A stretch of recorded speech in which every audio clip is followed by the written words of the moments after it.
முதல்ல இங்கே வந்திருக்க எல்லாருக்கும் வணக்கம். நிஜமாக எனக்கு என்ன சொல்கிறதுன்னு தெரியல. என் படம் நான் கூட ஏதாவது பேசுவேன். நான் பெற்ற பிள்ளை பற்றி என்ன பேசுன்னு தெரியல.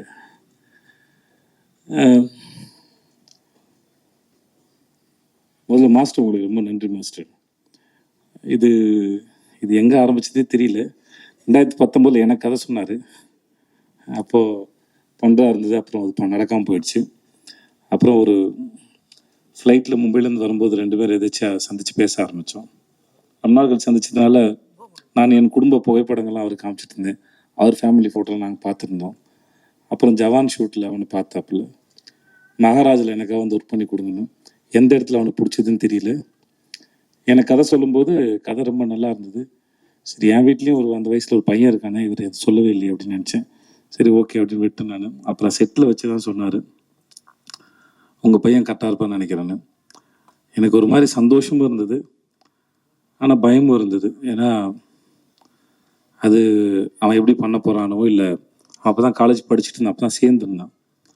பட் எதுவாக இருந்தாலும் எனக்கு என் பையனுடைய முடிவுகளை அவனே எடுக்கணும் தான் நான் விரும்பினேன். நான் அது இன்னும் அவருக்கு ஒரு முறை 14 வயசு இருக்கும்போது சின்பாத் படம் அடிக்கும்போது, இப்போ ஏர்போர்ட்டில் மற்ற இடங்களில் அவனையே பழக விட்டேன். அவனே வந்து சொன்னான், அப்போ நான் இன்னும் வளரலை, என்னை தனியாக விடாது அப்படின்னு அவனே வந்து என்று சொன்னான். இல்லைடா, அது பழகிடும் நான் நினச்சேன். ஏன்னா எங்கள் அப்பா என்னை அப்படி தான் வளர்த்தாரு. ஸோ அதனால் அது ஹெரிட்டரியாக வர ப்ராப்ளம் நினைக்கிறேன் நான். ஸோ இந்த விஷயத்தை அவனே ஹேண்டில் பண்ண தான் நினச்சேன். ஸோ அவனும் கதை கேட்டான், மாஸ்டர் சொன்னாங்க, ரொம்ப பிடிச்சிருக்காங்க. இப்படி தான் இது ஆரம்பிச்சது. மற்றபடி அதுக்கப்புறம் நாங்கள் 2 பேர் எதுவும் படத்தை பற்றி பெருசாக பேசிக்கல. ஏன்னா நிறையா பிறந்ததும் நிறையா பேசியிருக்கோம், வாழ்க்கையை பற்றி பேசியிருக்கோம், படிப்பை பற்றி பேசியிருக்கோம், நிறைய பேசியிருக்கோம் 2 பேரும். நான், என் பொண்ணு, என் பொண்டாட்டி. சில சமயம் எங்கள் வீட்டில் உட்காந்து பேசுறது வந்து 1 மணி நேரம் கான்வர்சேஷனாக ஓடும். நான் நடித்த வேலை பார்த்த அனுபவங்களை உட்காந்து வீட்டில் பேசுவேன் நான். சில சமயம் வந்து சில சீன் பண்ணது, அதோட எக்ஸ்பீரியன்ஸ் ரொம்ப நல்லாயிருக்கும், ஒரு ஐடியா வந்தது நல்லாயிருக்கும். அது நான் என் குழந்தைங்களோட பகிர்ந்துக்க ஆசைப்படுவேன். ஏன்னா என் தொழில் சினிமா தான், நாங்கள் தான் வேலை பார்க்குறேன். ஸோ அதனால் என் தொழிலோட அனுபவங்களை, எப்படி இந்த மூளை இயங்குச்சு, எப்படி வேலை பார்த்தேன், மற்றவங்க எப்படி வேலை செய்கிறாங்க, இந்த மனித மனமும் இந்த மூளையும் எப்படி சிந்திக்குது அப்படிங்கிறது வந்து நான் என் தொழில் வழி தான் சொல்லிக் கொடுக்க முடியும். மோஸ்ட்லி அப்படி தான் சொல்லிக் கொடுக்குறது இல்லை, அது டிஸ்கஷனாக இருக்கும்.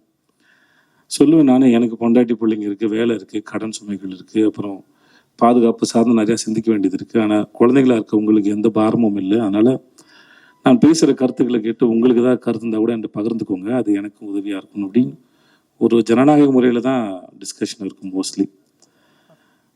அது ஒரு வயசுக்கு மேலே அப்படி தான் வச்சுக்கிட்டேன். ஸோ அதனால் அவனுடைய விஷயங்களில் வந்து அவன் தான் தேர்ந்தெடுக்கணும், அது அவன் தான் முன்னாடி எடுத்துகிட்டு போகணும். பின்னாடியே வந்து எதையாவது சொல்லிக்கிட்டே இருந்து வளர்த்துக்கிட்டே இருக்கிறது இல்லை புள்ள. ஒரு ஸ்டேஜ் மேலே அதுவாக வளர்ந்துட்டு போகணுன்னு தான் நினச்சேன். அதனால தான் அவனுடைய பூஜைக்கு வர்றதோ மற்ற எந்த விஷயங்களும் பெருசு தலையிடலை. ஷூட் நடக்கும்போது நான் போல ஒரே ஒரு முறை தான் போனேன். மாஸ்டர் அப்போது ஒரு விருது வாங்கினார்னு சொன்னாங்களா, ஆஸ்காருக்கு இனியா, அந்த சமயத்தில் அவருக்கு வாழ்த்தலான்னு போனேன். அப்போ தான் ட்ரெய்லரே பார்த்தேன். மற்றபடி எப்படா போகுதுன்னு கேட்பேன், அப்பா நல்லா போகுதுப்பா அப்படின்னு ஒரு சண்டை காட்சியில் ஏற்பட்ட அந்த குரல்லாம் மாறி இருக்கும். பட் அவன் அதை ரொம்ப என்ஜாய் பண்ணான்.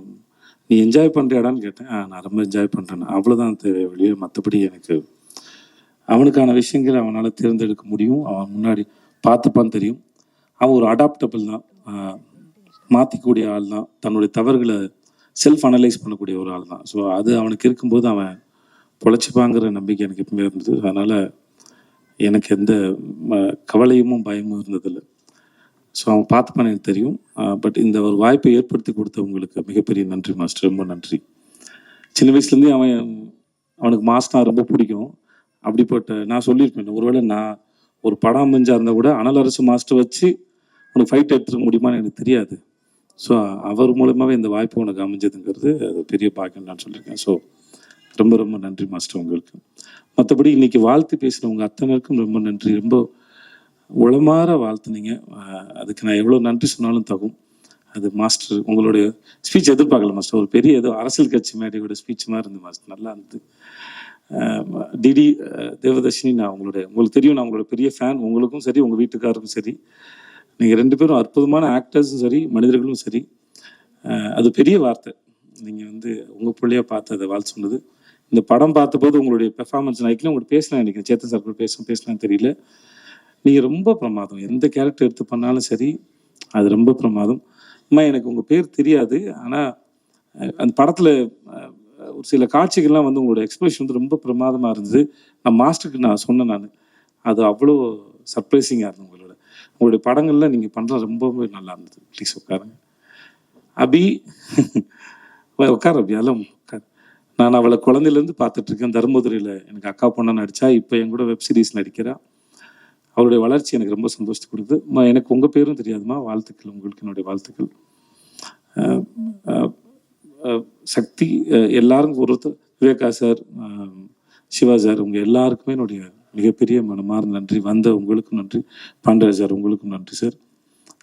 வினோத் சார் உங்களுக்கும் நன்றி. எனக்கு வேறு என்ன சொல்கிறதுன்னு தெரியல. படம் நல்லா வந்திருக்கு. என் குழந்தைக்கு இப்படி ஒரு அனுபவம் கிடைச்சதுக்கும் முதல்ல அவனை ஸ்கூலில் சேர்க்கும்போது எனக்கு ஒரு மாதிரி அப்படி அப்படின்னு இருந்தது. இப்போ அந்த மாதிரி தான் நம்ம குழந்தை இந்த உலகத்தில் ஒரு கால் எடுத்து வைக்கும்போது ஒரு நர்வஸ்னஸ் இருக்கும். பக்கத்தில் க்ரீன் பார்க்கில் என்னுடைய முதல் படத்தோட ஆடியோ லான்ச் நடந்தது. அப்போ ஒரு மாதிரி ரொம்ப படபடன்னு இருந்தேன் நான். இப்போ அதை விட பல மடங்கு படபடன்னு இருக்கேன். பட் ஆனால் ரொம்ப சந்தோஷமாக இருக்கேன். ரொம்ப நன்றி வந்தவங்க அத்தனைக்கும், இந்த நாளுக்கு ரொம்ப நன்றி. Thank you so much. இது என்னோட என் பொண்டாட்டிக்கு இது ரொம்ப பெரிய சந்தோஷம். அதனால் அவளுக்கு பேசுறது கொஞ்சம் கூச்சமாக இருக்கும். அதனால் அவளுக்கும் சேர்த்து நான் நன்றி சொல்லிக்கிறேன். என் மகளுக்கும் சரி, இவங்க எல்லாருக்கும் சேர்த்து நான் அவங்க எல்லாருக்கும் நன்றி சொல்லிக்கிறேன். Thank you so much. தேங்க்யூ. எல்லாருக்கும் வணக்கம். வந்திருக்க press and our chief guest எல்லாருக்குமே ரொம்ப நன்றி. ரொம்ப டைம் ஆகிடுச்சு, மன்னிச்சிக்கோங்க. ப்ரெஸ்லாம் ரொம்ப டயர்டாக இருக்கீங்க. இந்த ஸ்டேஜை நான் எல்லாருக்கும் தேங்க்யூ சொல்லிக்க மட்டும் சொல்கிறேன். ஏன்னா இந்த 2 years ஆஃப் ப்ராசஸ் எப்படி ஆரம்பிச்சிது, ஒரு கான்ட்ரவர்சிஸ், அதுக்கப்புறம் ஷூட்டிங், அதுக்கப்புறம் நடந்த பிரச்சனைகள், படம் ரிலீஸ் ஆகாமல் ஒரு பெரிய போன கேப்பு, இது எல்லாமே ஒவ்வொன்றுத்துலேயும் ஒன்று கற்றுக்கிட்டு ஒவ்வொன்றத்தையும் லெசனாக எடுத்துக்கிட்டு அது போகிறதுல எனக்கு ரொம்ப சந்தோஷமாக இருந்துச்சு. இன்றைக்கி நான் இந்த இடத்துல நிற்கிறேன்னா இந்த ப்ரெஸ்ஸும் என் கூட நடித்த co artist and my family and my friends இவங்களால தான் நான் இன்றைக்கி இந்த இடத்துல நிற்கிறேன். And I am bit emotional. இன்னும் 4 நாளில் படம் ரிலீஸ், 8 நாளில் படம் ரிலீஸு. அண்ட் என்னோட co artist Devadarshini ma'am, Sampath sir and Harish Uthaman sir, Muthukumaran அண்ணன், எனக்கு ஒவ்வொரு சீனுமே நான் எங்கேயாவது எப்பயுமே வீக்கராக ஃபீல் பண்ணுவேன். ஏன்னா அந்த கான்ட்ரவர்சி நடந்ததுக்கு அப்புறமே எனக்கு ஒரு மாதிரி இருக்கும், இந்த படம் பண்ணுறோமேடா, நம்மளால ஸ்ட்ராங்காக பண்ணிட முடியுமா, என்னடா இது அப்படின்னு ஒன்று இருக்கும். பட் ஒவ்வொரு இடத்துலையும் அந்த மாதிரி உள்ள ஃபீல் பண்ணுறப்போ யார்கிட்டையும் சொல்ல முடியாது. ஏன்னா நம்ம வீக்கராக ஃபீலாக தெரிஞ்சிருமோன்னு ஒரு பயம். ஆனால் அதெல்லாம் அவங்க புரிஞ்சுக்கிட்டு என் கூட ஒவ்வொரு இடத்துலையும் ஒவ்வொரு சீன்லையும் என் கூட பில்லராக இருந்தவங்க எல்லாருக்குமே ரொம்ப பெரிய நன்றி. முக்கியமாக தேவதர்ஷினி மேம், எனக்கு அவங்க வந்து இந்த படத்தில் மட்டும் அம்மா கிடையாது, எனக்கு நிஜம் லைஃப்லையும் ஒரு அம்மா தான். ஐ am very gifted for that. And my producer Rajalakshmi ma'am, அவங்க தான் பணம் போடுறாங்க. இந்த கான்ட்ரவர்சி நடந்தப்போ அவங்களுக்கு ஏதாவது ஒரு ஜட்ஜ்மெண்ட் இருந்திருக்கலாம், ஐயோ என்னடா இவன் இப்படி பேசிட்டான்னு.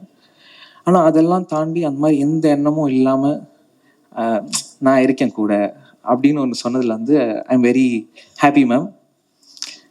And last but not least, என் குரு எனக்கு எல்லாமே சொல்லி கொடுத்தது அனலரசு சார் தான். நான் இப்போ ஒவ்வொருத்தையும் என் காஸ்டியூம்லேருந்து நான் நடிக்கிற ஸ்டைல் வரைக்குமே it's from him. And I'm very thankful and grateful for you sir. மற்றபடி எஸ் ஐம் ஹாப்பி.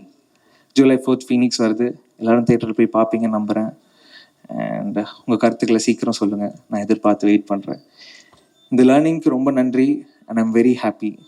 தேங்க்யூ.